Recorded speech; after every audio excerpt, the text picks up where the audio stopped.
Hola, yo soy la doctora Londra Sánchez Corona y les voy a presentar cetoacidosis diabética. Inicialmente vamos a ver la definición, que cetoacidosis diabética va a ser una complicación aguda de la diabetes con un predominio en personas insulinodependientes, principalmente en diabetes mellitus tipo 1. Muchas veces las personas debutan con una cetoacidosis y es por eso que se dan cuenta que tienen diabetes tipo 1. También es muy frecuente en personas que experimentan una diabetes establecida, por ejemplo, diabetes tipo 2. Etiológicamente vamos a tener diversas causas.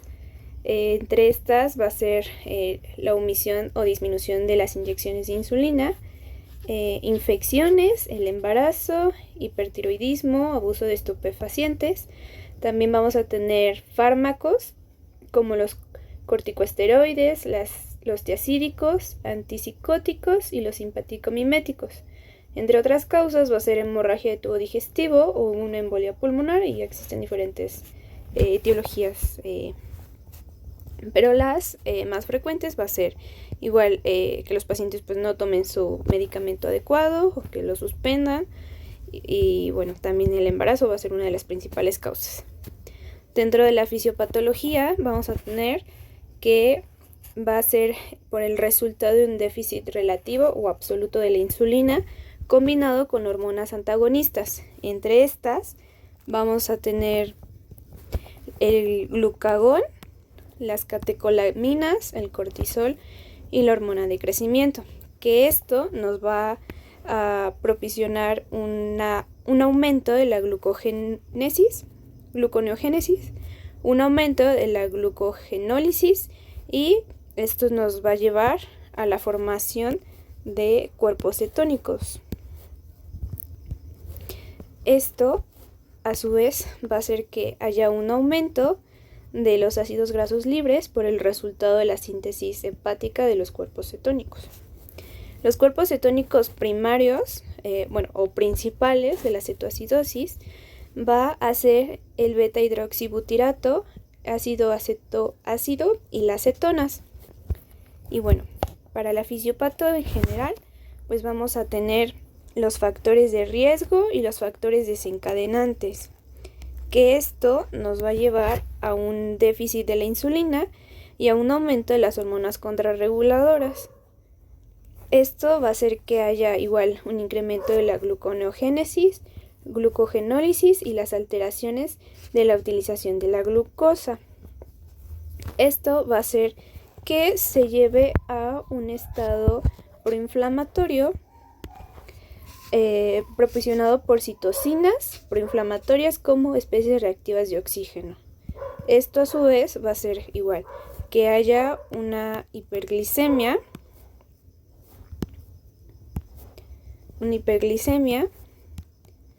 y va a ser que el glucagón junto con el cortisol, la hormona de crecimiento y las catecolaminas nos lleven a una cetogénesis, a una diuresis osmótica.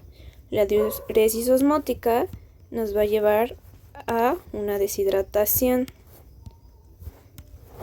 y a un desequilibrio hidroelectrolítico. Junto con la cetogénesis y la diuresis osmótica, va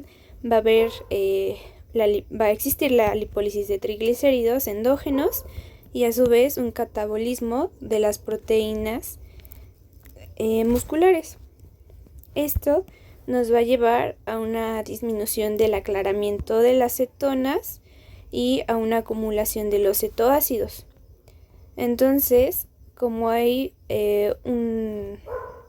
una acumulación de ácidos, nos va a llevar a una acidosis, y por parte de las disminuciones del bicarbonato sérico va a hacer que exista una acidosis metabólica con anión GAP elevado.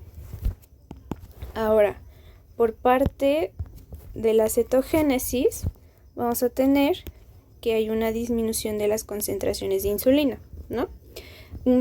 esto nos va a llevar a un catabolismo de las proteínas musculares, como mencioné, y nos va a llevar igual a una liberación de ácidos como los glucogénicos y cetogénicos. Entre estos tenemos tirosina, isoleucina y fenilalanina, que estos van a ser glucogénicos y cetogénicos.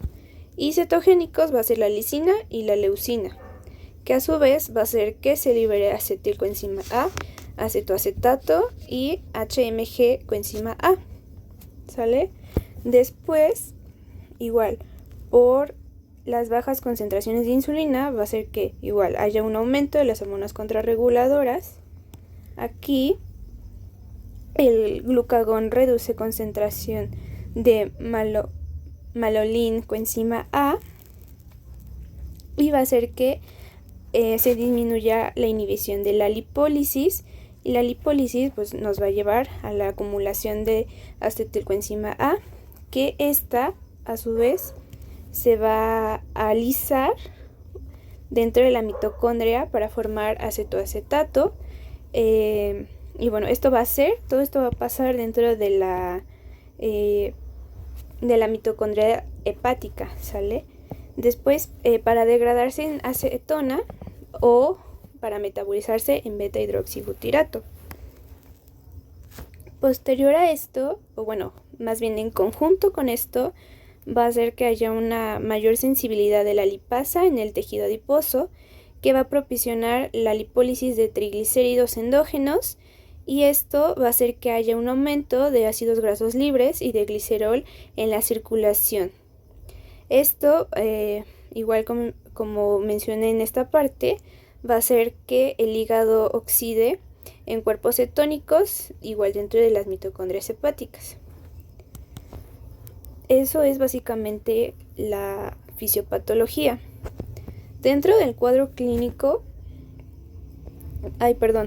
primero vamos a ver la diuresis osmótica para ver cómo es que ocurre esta deshidratación. Entonces, igual, una hiperglicemia, un aumento de acetoacetato y de beta hidroxibutirato nos van a llevar a la diuresis osmótica.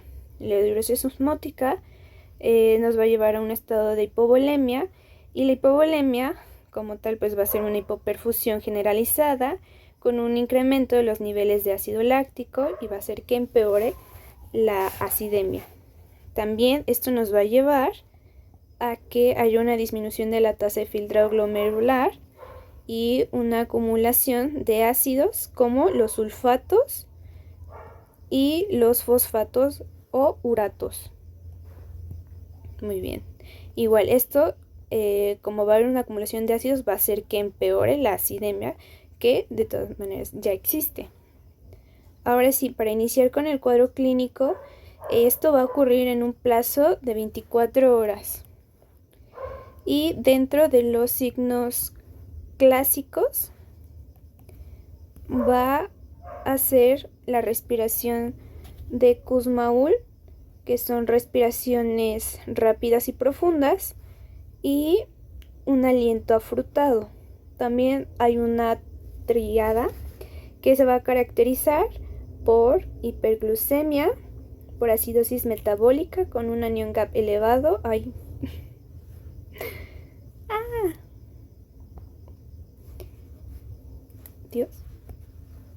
Por un anion gap elevado y por cuerpos cetónicos en sangre o orina.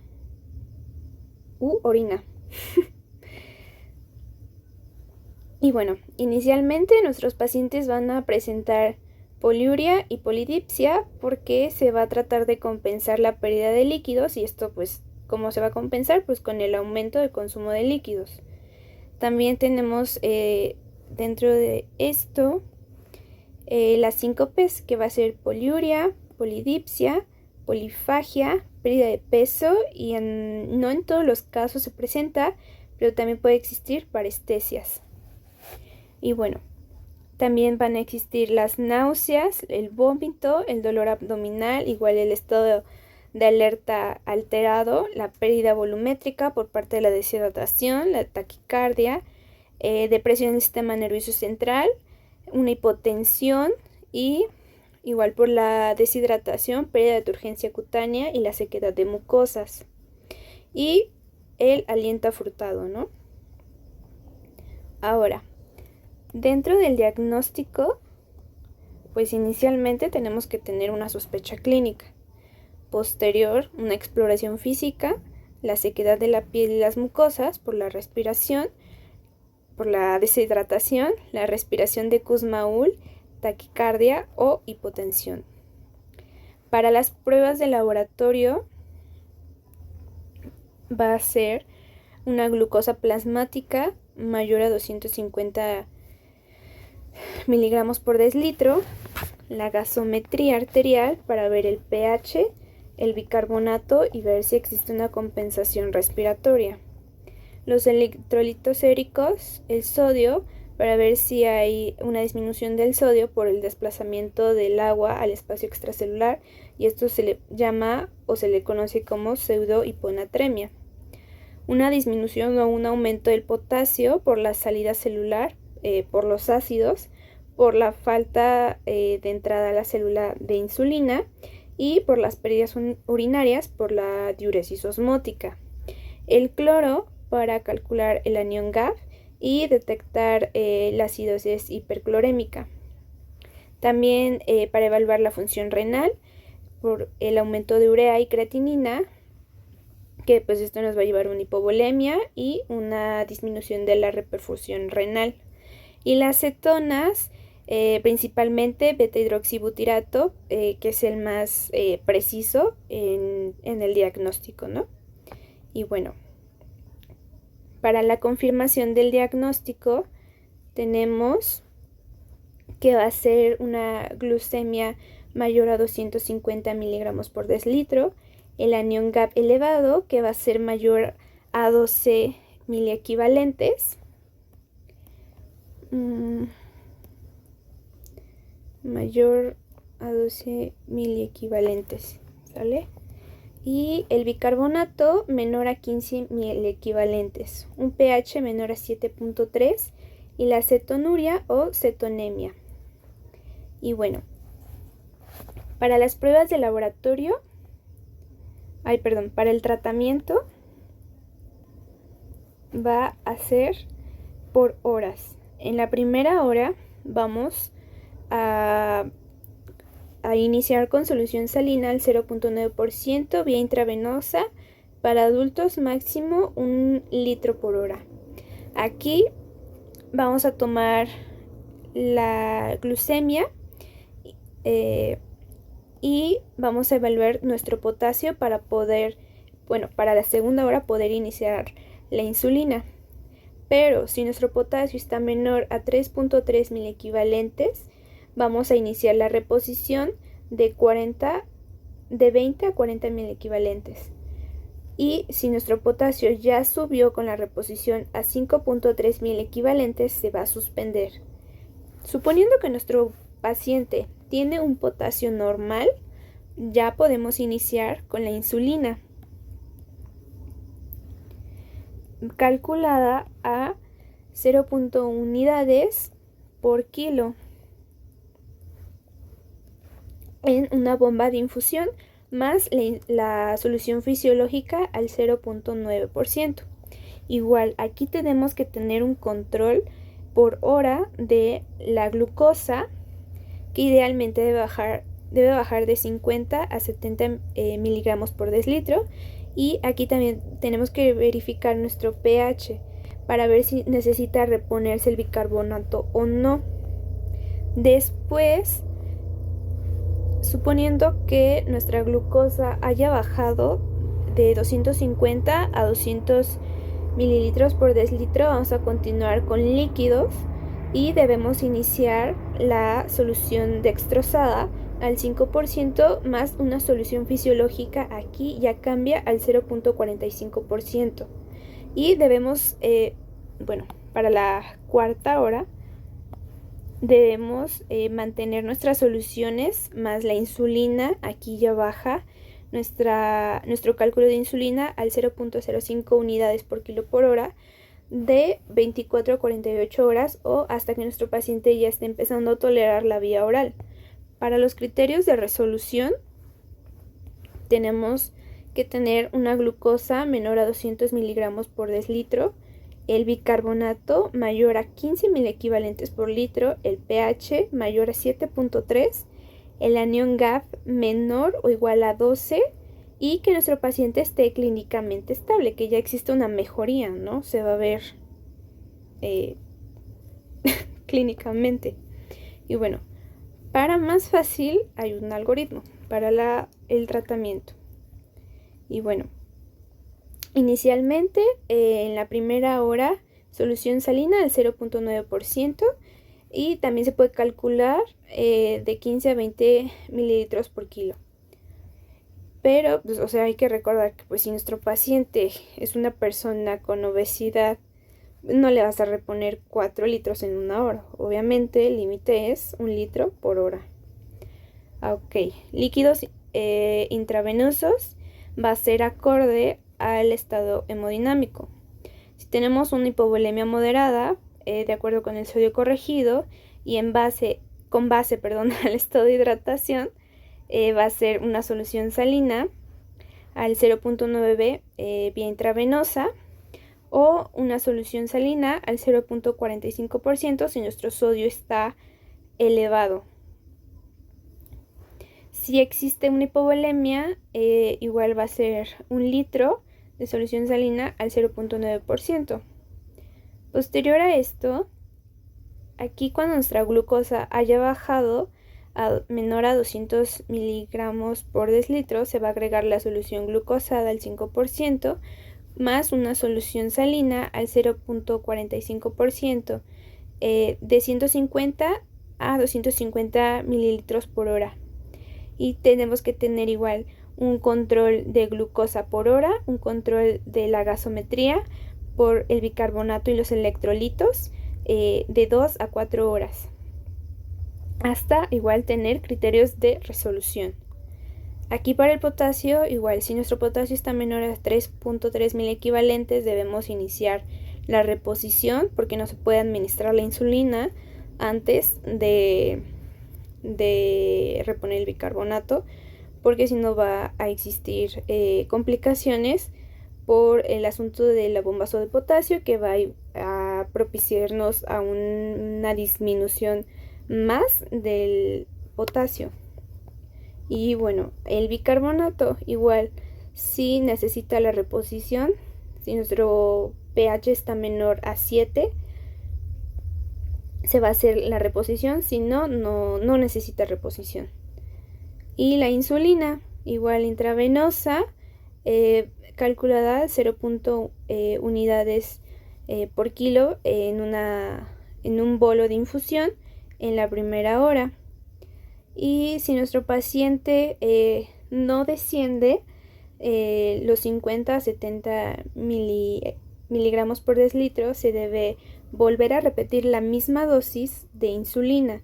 Si nuestro paciente sí disminuyó su insulina y llegó a nuestra meta de menos de 200 miligramos por deslitro, aquí se va a disminuir la mitad de la insulina a 0.05 unidades por kilo por hora, y aquí se debe administrar cada 2 horas. Y bueno, igual debemos tener nuestro control de glucosa por hora, nuestro control de gasometría y los electrolitos de 2 a 4 horas. Igual mantener nuestros criterios de resolución, si el paciente ya puede tolerar vía oral, si debemos iniciar nuestro esquema de insulina para calcularlo de 0.5 unidades por kilo.